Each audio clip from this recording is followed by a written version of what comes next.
নমস্কার, জয়া হোম কিচেনে সকলকে স্বাগত। এই ঠান্ডা ঠান্ডা ওয়েদারে গরম গরম চিকেন কষা কম বেশি সকলেরই বেশ পছন্দের। তবে চিকেন কষা বানাতে আমরা কম বেশি সকলেই জানি।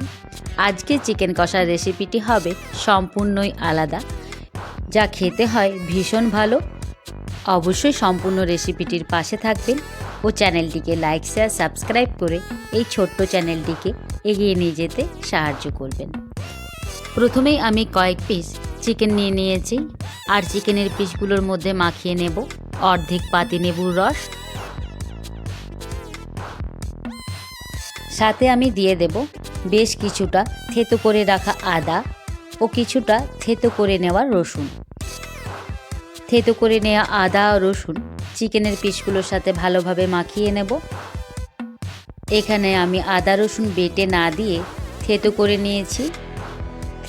এইভাবে চিকেন কষা রান্না করলে চিকেন কষার স্বাদই আলাদা হয় খেতে। এবার আমি দিয়ে দিলাম 1 চামচ সয়া সস আর 1 চামচ টমেটো কেচাপ। সয়া সস ও টমেটো কেচাপ চিকেনের সাথে ভালোভাবে মাখিয়ে নেব। সমস্ত উপকরণ দিয়ে মাখিয়ে নেওয়া চিকেনের পিসগুলোকে আমি ঢাকা দিয়ে আধ ঘন্টার মতো রেস্টে রেখে দেব। ততক্ষণে আমি তৈরি করে নেব একটা পেস্ট। তার জন্য আমি নিয়ে নিলাম 1/2 চামচ নুন, 1/2 চামচ লঙ্কার গুঁড়ো, 1/2 চামচ হলুদের গুঁড়ো, 1/2 চামচ চিকেন মশলা আর 1/2 চামচ দিয়ে দিলাম গরম মশলা। এবার সামান্য একটু জল দিয়ে গুঁড়ো মশলার একটা পেস্ট বানিয়ে নেব।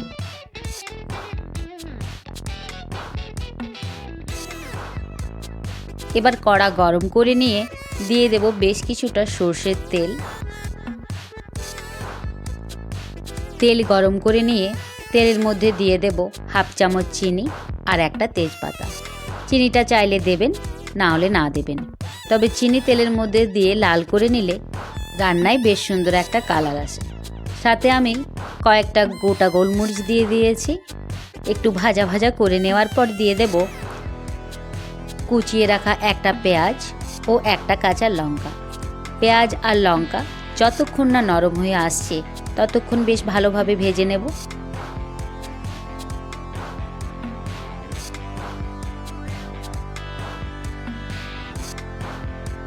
পেঁয়াজ অনেকটাই নরম হয়ে এসেছে।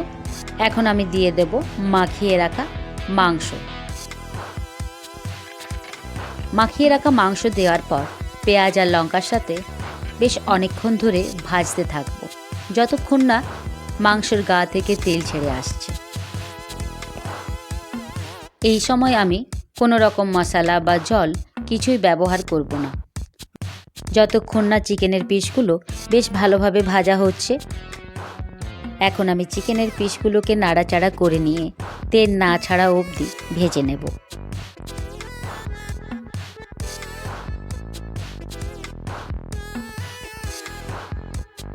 বেশ কয়েক মিনিট ধরে চিকেনের পিসগুলোকে ভালোভাবে ভেজে নিয়েছি। চিকেনের গা থেকে বেশ অনেকটাই তেল ছেড়ে এসেছে। আর এখন আমি ভেজে নেওয়া মাংসের টুকরোগুলোর মধ্যে দিয়ে দেব কেটে রাখা 2টো টমেটো।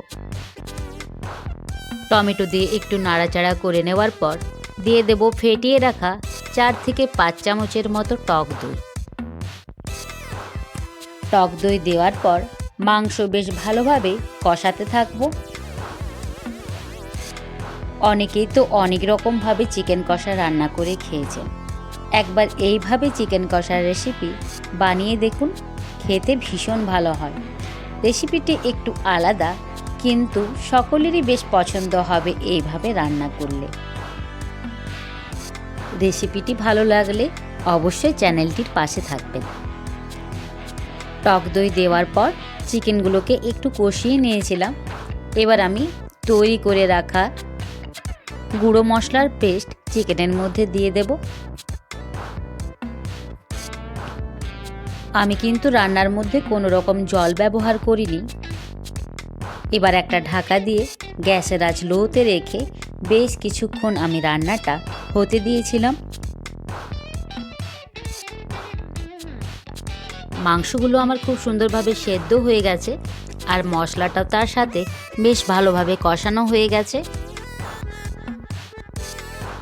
এখন আমি হাফ চামচ চিকেন মশলা দিয়ে দেব আর সাথে দিয়ে দেব সামান্য একটু জল।